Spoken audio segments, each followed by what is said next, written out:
Coming up on the Men at the Movies podcast, we continue on to Carentan in our Band of Brothers series. At some point in our masculine initiation, fear takes over and we have to respond. We can hide in our foxhole screaming as the world blows up around us, or maybe we numb ourselves to the fear minimizing it. Fear can make us lose hope as we die to our dreams and our purpose. Or we can listen to that still small voice telling us to stand up and start fighting once again. Join us as we discover God's truth in this story. The movies and stories we love are gateways to see ourselves and God in new ways. Every great story borrows its power from a larger story, the story that's written on our hearts and woven into the fabric of our very being.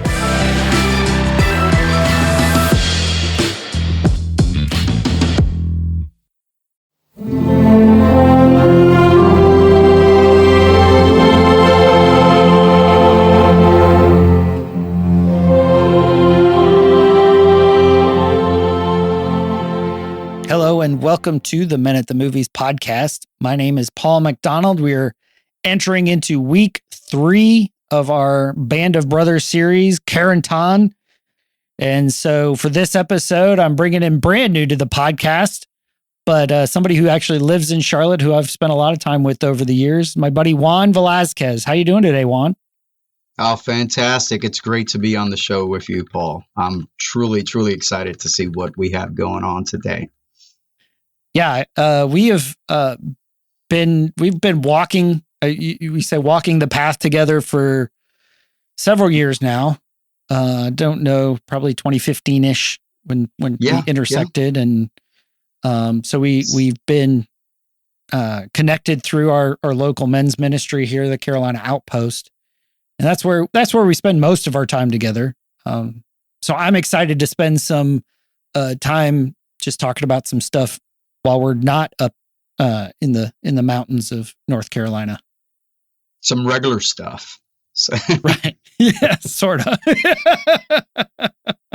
And so, yeah, one of the things that I find interesting is this: when we first met, we were like, all right, yeah, we met. And then we meet again in the confines in the tunnels of Bank of America Stadium. You're like, hey, I know that voice. He's yelling at people. Right. I know that guy. I was working sort of the care centers there for the game days for the Panthers. And you think that's a really cool thing it's like, oh my gosh, you get to, no, it's sort of you're under the underbellies of the stadium. And it's funny, you don't really recognize any players when they're in normal clothes. It's like, like a handful of the guys, and then, oh, there's a big dude. He must play. There's a little dude. He must be a manager. I never understood how anyone recognized anyone. I was just always so... I hardly recognize my own employees. I'm like, you, here, come here. It's like, you're on point, and then you're following through. You two are scouts, left, right, flank, let's go. Yeah, there's a certain context that you apply to people. And so I'm taking you out of context. So not at the Outpost, not into the underbellies of Bank of America Stadium. And in a lot of ways, you've been participating in the stuff that we've done. And this time I was like, no, I want to hear what you have to say. I want to hear some of your thoughts on this subject. So we're talking about episode 3. We're talking about Carentan, the immediate aftermath of Normandy that we talked about with episode 2 with Day of Days. And what I wrote down, and I think what we're going to unpack over the next several minutes, is this idea in our masculine initiation and our walk of faith, spiritual formation, whatever you want to call it. At some point, fear takes over. And what are you going to do about it? That's right. You either pose or you jump in the action, right? Or you hide in a ditch. Right? Because, there's no fight or flight. It's either fight, flight, or hide. Right. That's really the true statement. And you see that come to life in this episode with more than just one character. Even though we're going to be talking about one guy, Blythe, I think you see that in snippets with individual characters throughout the episode, if you really dissect it and you're a nerd like me.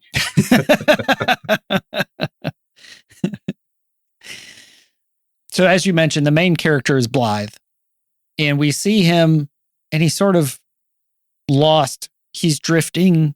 He's the exact opposite of what you see with most of the troops, especially the guys who have been through Normandy.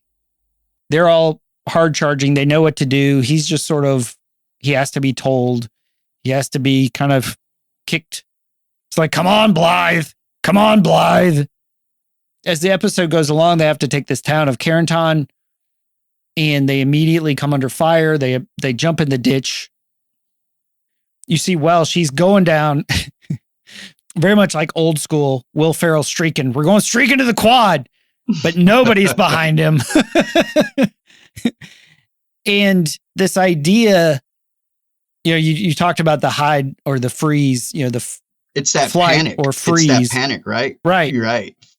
When have you felt that way, Juan? When you've been like, you've got somebody, hey, we're going to go take this mountain. We're going to take this hill. We're going to take this town.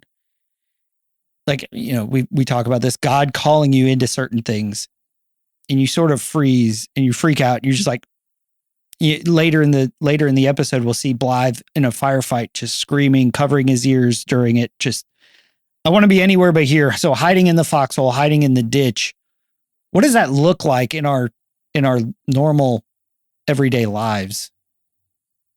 Yeah, that's great. I see a lot of similarities with Blythe and his life and the way I've led my life most of the time, in fear of the potential that I had throughout my entire life. So I came from a career of working makeshift jobs with various organizations, sports and entertainment organizations. And throughout that journey, I was always encountered with a new challenge that put me kind of in the line of fire, whether it be working directly with big name officials in the NFL, and you're the only little guy who has no name on the roster, and you're told, all right, this is your job, get it done. And you're sitting there in your foxhole and you're scared to death because you're given this huge responsibility and everyone's depending on you. And for you at the moment, you may not even notice how impactful this small responsibility is. And I've had many moments where I felt like Blythe, where I'm like, I'm not good enough. I can't be the man that they're calling me to be. I don't have what it takes. But then, you get that nudge. And I've had many, managers and supervisors and owners who have nudged me and mentored me and said, hey, man, get up, pick up your weapon. Let's go, or pick up that shovel.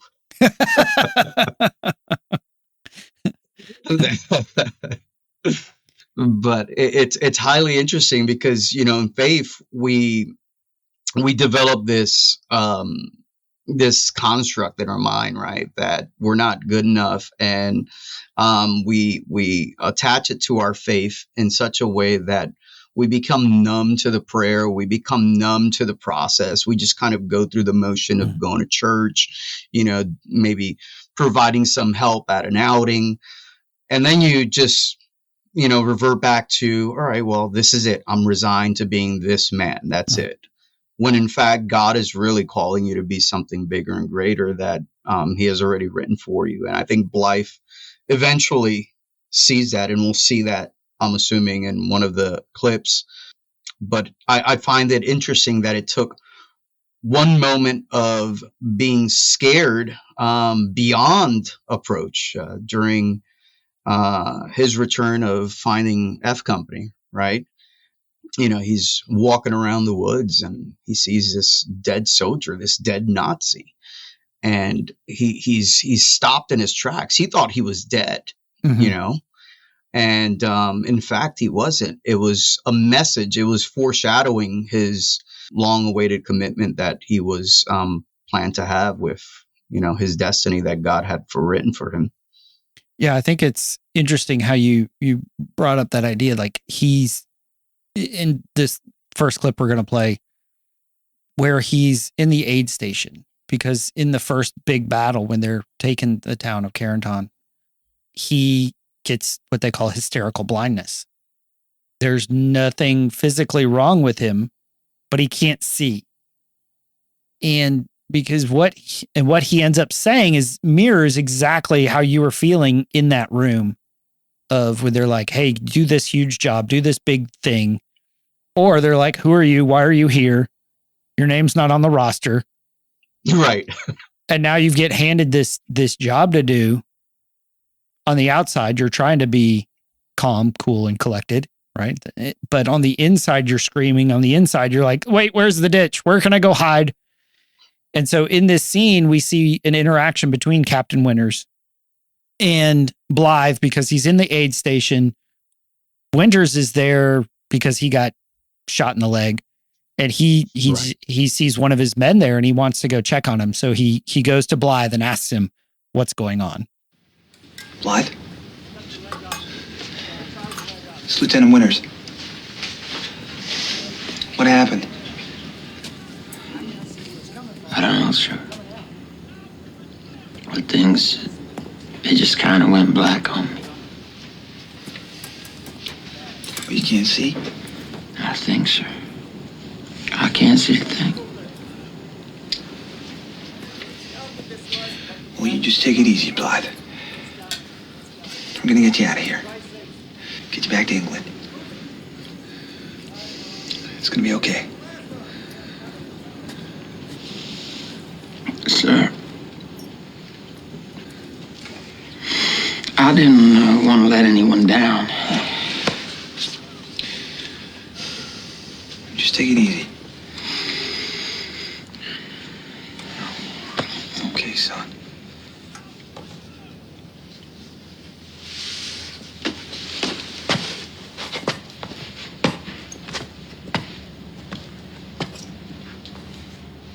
Sir. Yeah, what is it? Thank you, sir. I'm okay. Yeah, I'm okay. I think I'm okay. So obviously, he's still Lieutenant Winters. My bad. But that idea, I didn't want to let anyone down. And Winters' response is, that's okay. And that feeling of, I don't want to let anyone down, whether it's at work, might be your kids, might be your wife. I don't want to let anyone down can be paralyzing and blinding. It is, absolutely. I think in the moment, he can't see in life, just like a man can't see in life when they're bombarded with this fear. They lose sight of what the objective was ultimately, and they go into this hysteria, right? You might have a panic attack, or you might have a freak out, a public freak out, as they call them now. But what's interesting to me about that clip is when Lieutenant Winters is on his knees and he says, it's okay. He says, it's okay, son. And it's reminiscent. So when he tells him, we're going to get you back to England, you hear it in Blythe's voice. It's kind of setting in like, oh, wait a minute. I'm going to be a major disappointment to the people back home. And then when he says, it's okay, son, you almost want to believe that there's something that Blythe isn't unpacking there that never was revealed. Maybe he had, a commitment to his father. So I just find that compelling, that whole transaction of words and how Winters was able to just convey this calmness, just like a pastor would in a time of great sorrow and when you lose someone, right? You would expect your pastor to come to you and just kind of be real chill and be like, hey, man, I got you. Yeah. You're going to be all right. Yeah. And how powerful that is. And what we've what we experience at our Carolina outpost, that the power of being real, like that's the transformation that Blythe experiences by first being vulnerable and saying, hey, I didn't want to let anybody down. Like, this is what's holding me hostage, is this fear. And and having someone to receive that and be like, one, it's okay, but almost this like, yeah, we got you. We know we're, as we'll talk about later with some of the other guys, we know everybody's afraid. It's what you do with it that matters. And to share what his fear was actually then to find freedom from it to a degree. As we'll see, he's still got issues. But like, how have you experienced that sort of freedom just from sort of unpacking, as you use that word, opening up something that you had kept hidden, something you were afraid people would know, that, he was sort of protecting that. And that was what was holding his eyes hostage, was, I've let everyone down. And what Witter's response was, no, you haven't. Yeah, I've felt that way, especially when, I went around my short term in the military. It felt like I let people down. First of all, I couldn't follow orders for sure. Hence why I didn't remain in. And it's this sense of disconnect where you feel that your whole life, you are responsible for everyone else's actions and how they feel about you, when in fact it's the opposite. They're not looking. You're looking for affirmation in the wrong places, right? When you should be looking for affirmation from God. And maybe my calling wasn't to stay in the military, right? Maybe my calling was to go beyond that fear or that disappointment of having that fear for my friends and my family.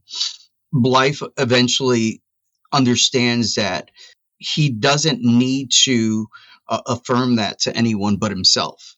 And I think that happened to me. That happened to me along the lines with that situation where I was able to say, you know what? I don't need to prove anything to anyone but to God. And I'm going to go out there and pursue what I have to do through God's lens. And I think with Blythe, I think he started setting in that, all right, I need to be a soldier now. But of course, we see that it takes a little bit more. And I think that happened to me in life too. In life, it took a little bit more. I thought I had it. And then I was like, oh, wait. I can't jump over that rock by myself. I need help, or I can't climb up that ladder.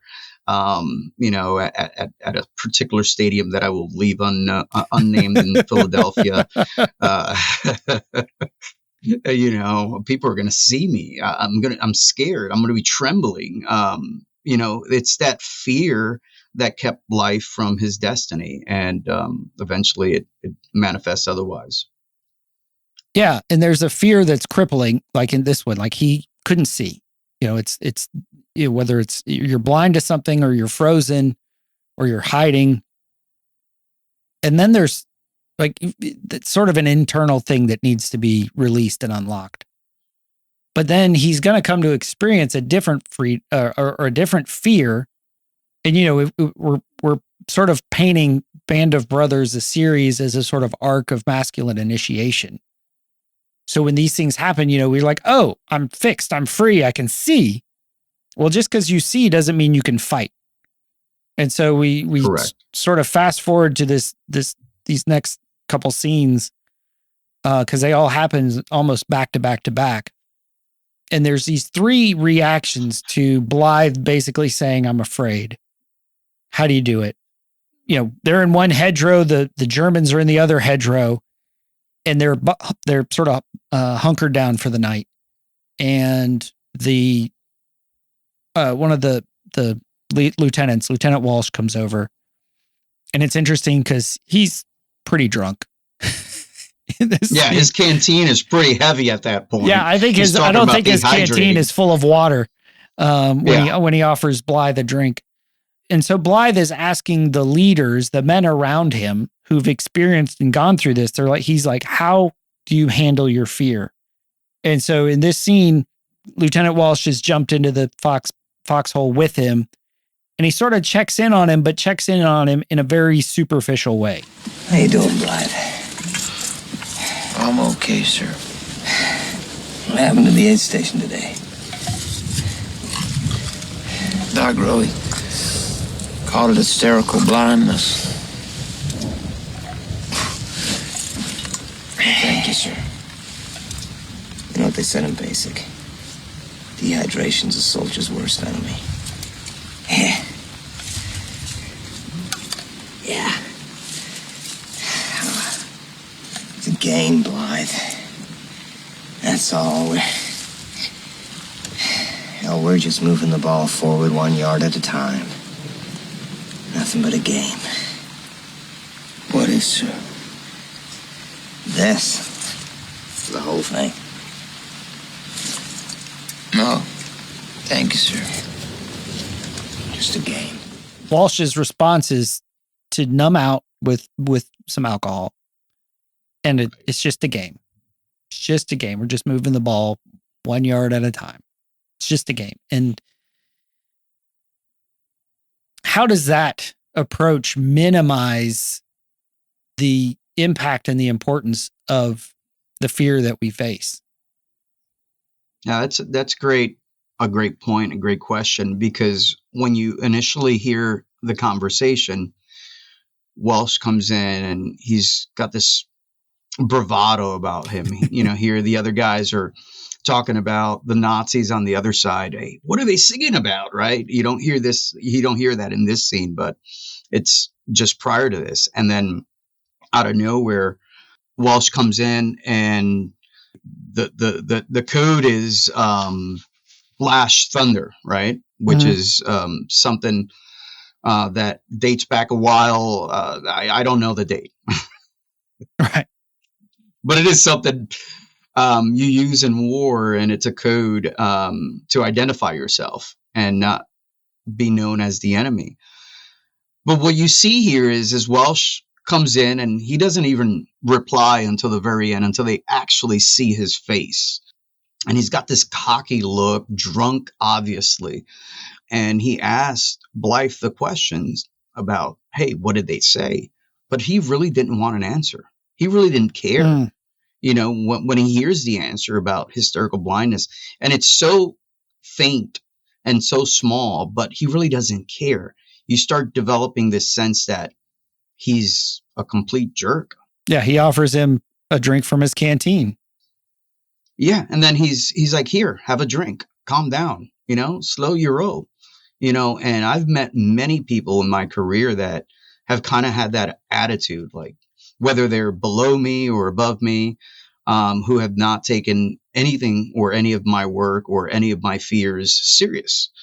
And you go through life thinking, man, I have to work with this guy. And I think at one point, Blythe was saying, man, I have to work with this guy, right? This is a platoon leader. What is this? Right.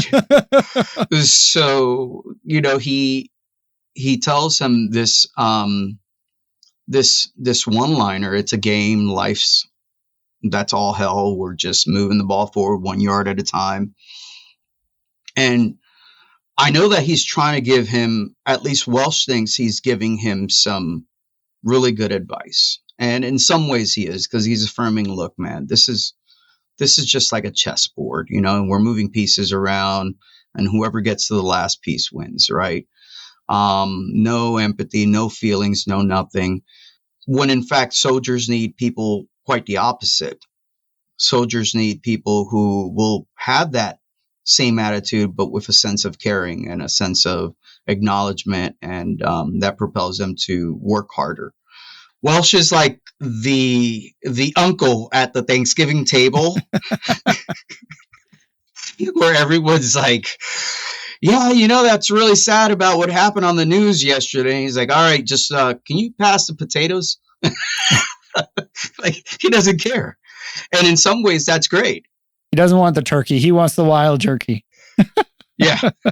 So that's kind of Welsh. But it is a great statement, though, for life, because if we move through life in such a fashion, then we'll lose sight of God as well, because we have to become the man God is calling. We can't just treat it as a game. Life is definitely not a game.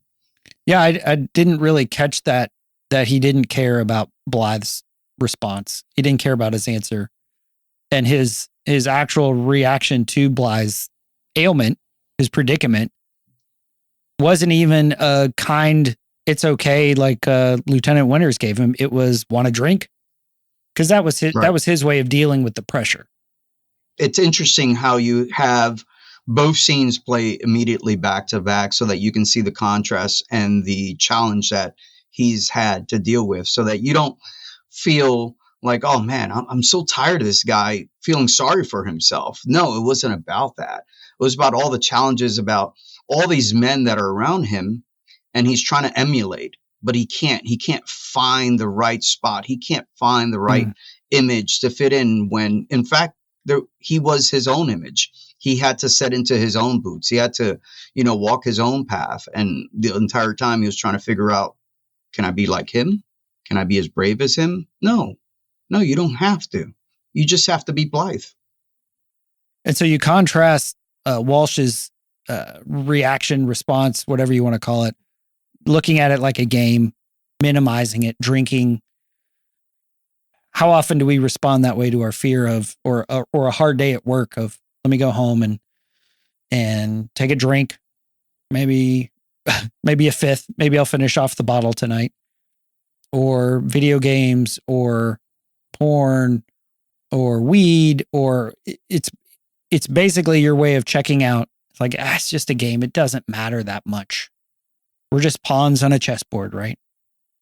And you contrast that with one of the other lieutenants, Lieutenant Spears. And Spears is a guy who he's got a reputation. He's kind of a badass. He's scary. He's a scary guy. He's got confidence. Yeah. He jumped out of the trench in as they were taking out the guns in Day of Days. He shoots prisoners after offering them a cigarette. He's a cold-hearted killer is how they're painting him in this episode. And so Blythe ends up he ends up interacting with Spears, and much like Welsh, Spears doesn't really care about Blythe as an actual person. He's just trying to tell him, hey, here's what I do. This is what you need to do. Sir, when I landed on D-Day, I found myself in a ditch all by myself.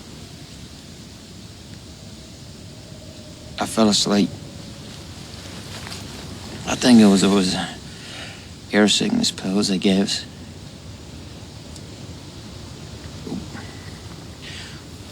When I woke up, I didn't really try to find my unit to fight.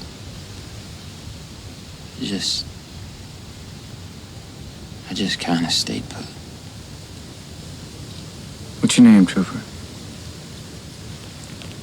Blythe, sir. Albert Blythe. You know why you hid in that ditch, Blythe? I was scared. We're all scared. You hid in that ditch because you think there's still hope. But Blythe, the only hope you have is to accept the fact that you're already dead. And the sooner you accept that, the sooner you'll be able to function as a soldier's supposed to function. Without mercy, without compassion, without remorse. All war depends upon it. One of the things that Spears differs from Welsh's character is that Spears actually believes in this mantra, right? This ideology that he spews to Blythe in that foxhole. He's actually believes that he's giving him some good advice, whereas Welsh was kind of mocking the situation because he himself was dealing with some fear. There's a later scene where he talks about the parachute, where he's sending it back to England. And of course, Winters tells him, I didn't, it wasn't Winters. It was the other lieutenant. Nixon. He tells him, I didn't think you were optimistic guy, right? Yeah. So I didn't think take we'd make it out of here. Right. So, But you look at Spears, he kind of came into this mentally prepared. And in order for you to become an airborne soldier, you have to not just pass all the physical training, but you have to be mentally and physically prepared. And a lot of us, when we go into Christianity, like myself, we're not mentally prepared for what the Holy Spirit is going to do inside of us. I remember going to church the first time and experiencing Elevation Church and hearing the music and getting into the message and feeling really good, and then involving myself consistently with volunteering and every event they had. Of course, I had to be there. But then you're mentally drained, and you come to this point in your walk of faith that you're mentally drained. And I think Spears was kind of prepared mentally. He had some experience of what to expect and anticipate, not just as a soldier, but as an airborne soldier, someone who was going to be in the front lines consistently, knowing that his body was a vessel for something that was consistent in all wars. And he was remiss to that narrative in his life. And a lot of us aren't remiss to that narrative in our life, that if we're going to be followers of Christ, then we have to go in it 100%. And it's going to take a lot of mental capacity. And I like to tell folk that story because I still walk that path, right? Through Mission Uprising at the Carolina Outpost, and most recently at the Indiana Outpost, because you find out new things about yourself that you uncover that help you walk into that mental preparedness. And Blythe needed that reality check. He needed to be told, hey, man, you are here for a purpose, and you have to jump into that role one way or another, whether you are ready for it now or not. That purpose is going to come follow you eventually, and it may not result into what God originally had planned for you, because so many of us walk through doors that God didn't promise us. And we try to knock the doors down. We're like, no, I really want to go in here. I really think this door is my calling. But if you see, he says, you're already dead. When you come into Christianity, like I did, I was already dead inside. And that's also a metaphor for so much more to go through life story. But Spears is one of my favorite characters in the entire show, because he shows he's not being he's not being mean in any way. He's just being real, and he wants people to understand that they have a job to do. And I've done that many times. I've worked at stadiums where I'm like, hey guys, look, I don't want to be mean, but you're here to do a job. And that job has to be done well. If you're not here mentally prepared for this job, you need to check out now. Yeah. And that's pretty much what he was telling him. You could check out, go grab Welsh and get another swig. Well, and to me, the first two lieutenants, they're the voice of the enemy, keeping us from our true purpose. Right? The first one, hey, just numb out. It's just a game. It's not that big a deal. And again, minimizing your fear. The other one doesn't want to numb it. He just says, kill it entirely. And again, it's like, what am I supposed to do with it? He's like, well, don't hope. And the interesting thing is, Jesus says, if you want to save your life, you have to lose it. So I'm like, oh, there's a little truth to that. But what he does with it, you lose all compassion. You lose all remorse. You lose everything that makes you who you are. You lose hope.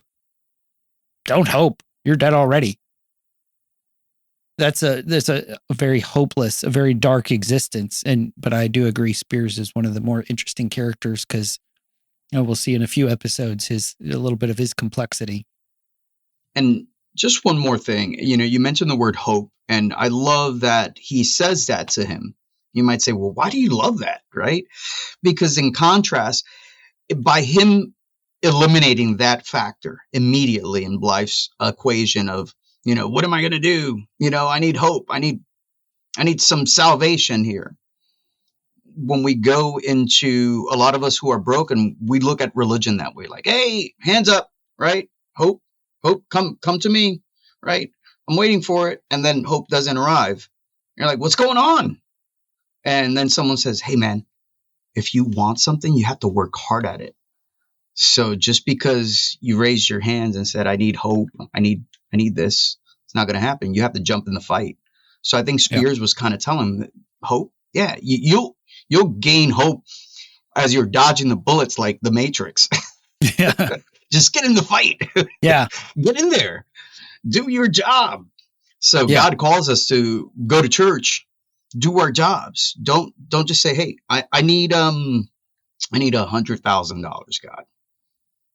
We all.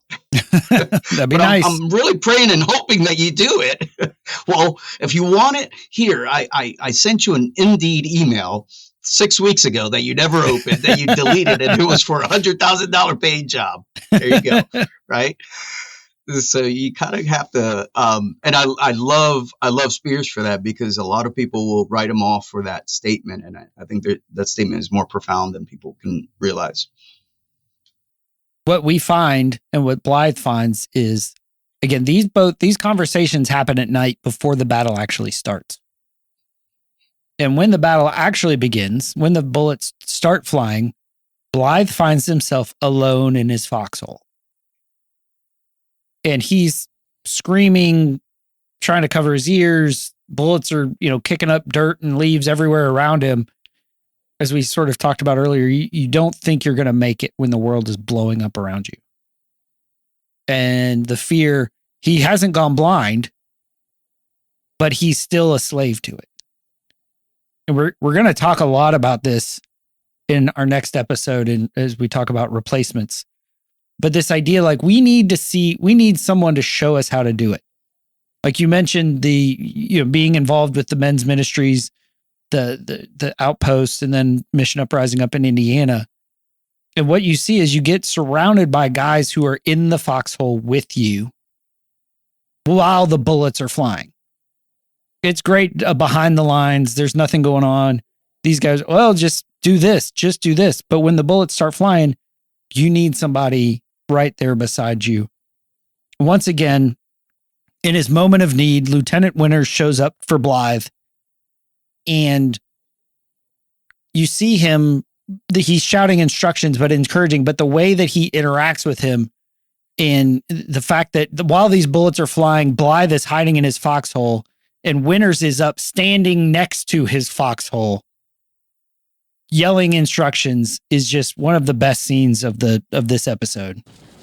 Blythe, stand up! Get up on your feet, soldier! Get up, Blythe! That's right, Blythe! You can do it! Fire your weapon, Blythe! Hit those goddamn German spies! Rip a little one, Blythe!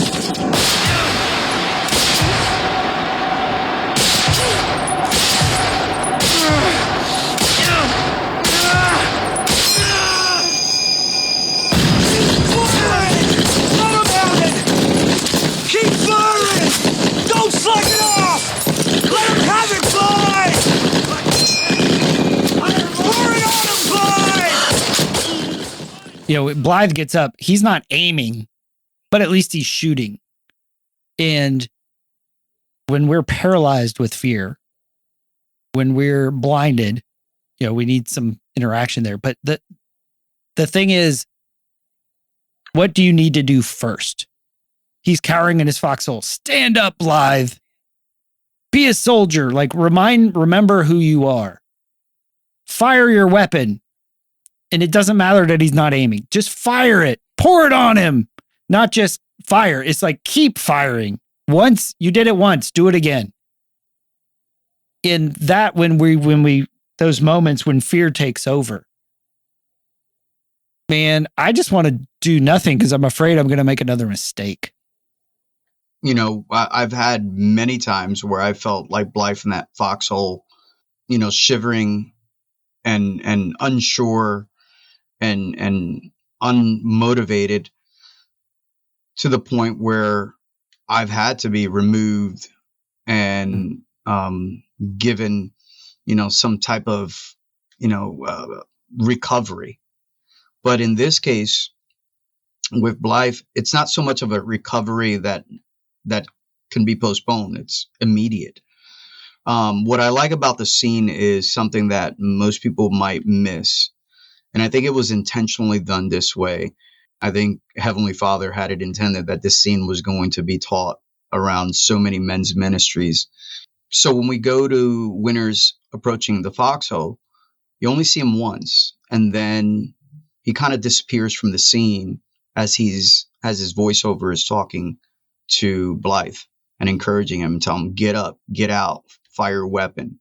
So that's kind of a parallel to when God speaks to us when we're rock bottom, when we think we're done, when we're nothing else matters. And a lot of men who suffer from mental health disease have this issue. And me being an individual that has suffered from mental health disease for years, I can attest to how Blythe's reaction is, because when you hit rock bottom, whether it's face down in a prison cell, as I've seen, and you're screaming and you're yelling in hysteria because you're broken inside and you're unsure of what the scene is going to look like outside of that cell door, right? When it opens up, you're terrified. But then you hear this voice, and that voice, you need to get up. You need to put yourself together and get in this fight. Otherwise, the enemy is going to annihilate you and put you in a position that you'll never recover, or just take you out. And I've had that choice. So I see Blythe and I see that imagery that they put together. It's phenomenal. And further, you look at Blythe's character when they do return after this scene, and he kind of comes to terms with, wow, I just did that, right? And he jumps back down. The fighting stopped. The tanks came in. He got that one shot in, and he sees that he probably killed someone, he thinks. And one of the other tankmen come in and says, "Hey man, you guys were in a hell of a fight, right?" Something to that term. He's all the way down in that foxhole, right? But when he's fighting, you realize that he's about waist high above the foxhole. But when he tries to get out of the foxhole, he's about chest high. So spiritually, there was other things happening there in this scene that they wanted to show you, that all things are possible through faith. And whether that is being elevated through the Holy Spirit, definitely something happened there where they intentionally made him taller so that you can feel this sense of there's a greater power involved here. Pull that trigger, Blythe, pull that trigger. And when he pulls it, you kind of see it slow motion, and you feel the resistance. You can see the resistance in his hand and his finger, but yet it still does the motion. I thought that imagery was powerful. I resonate with that. And it's a great, great scene. Hence, again, when you said, let's do episode 3, I said, man, this is chilling. This was a calling. This was something that was meant to be, because I resonate with this episode more than many folk can imagine. Like you said, when we're face down in it, when we're hiding in the ditch, when we're hiding in the foxhole, screaming, when the world's blowing up around us, a lot of times we don't know what to do. As you were talking, I was reminded of the story of Elijah, where right after his greatest victory there on Mount Carmel, when God shows up and rain comes after 3 years of drought and all this amazing victory, and he immediately goes on the run and runs for like 40 days. And God still takes care of him, even though he says, I just want to die. Just kill me. And the angel shows up. He's like, yeah, eat, because you got a long journey ahead. Like, okay. Right. And he shows up and he's got his speech prepared to God. And it's like, I'm all by myself. as Blythe found himself. I'm in this cave. No one there. Now the queen wants me dead. And God says, come out to the mouth of the cave. I think he actually asks him, why are you here? Sort of like when God shows up in the garden after the fall and says, where are you? And what does it say? He's in the fire, but God wasn't in the fire. There's an earthquake. He's not in the earthquake. There's a hurricane. God wasn't in the hurricane. But what is God in? He's in that still small voice. Like I've heard it described like a lover's whisper. It's like, why are you here? What's really going on? What's really behind that? And that's what none of the other leaders cared about. It was like, just drink. You're dead already. It doesn't matter. Your fear doesn't matter. And when you minimize it like that, you end up still hiding in the ditch. You still end up doing it. But like you said, when staying in the jail cell feels safer than going out and facing a world of judgment, the hardest thing to do is to leave, right? Right. And you think about, I was in a jail cell with a guy who had tattoos that said MS-13 all over his body. And he was kind of my Lieutenant Winters. He's like, man, you got to get up. You got to get up and come out there with the rest of us. It was an entire ward full of criminals who had committed heinous crimes from murder to aggravated assault. You talk about some bad guys. There were some bad guys in there. You want to talk about guys looking like, they could put hurting on you. Yeah. Just by looking at you.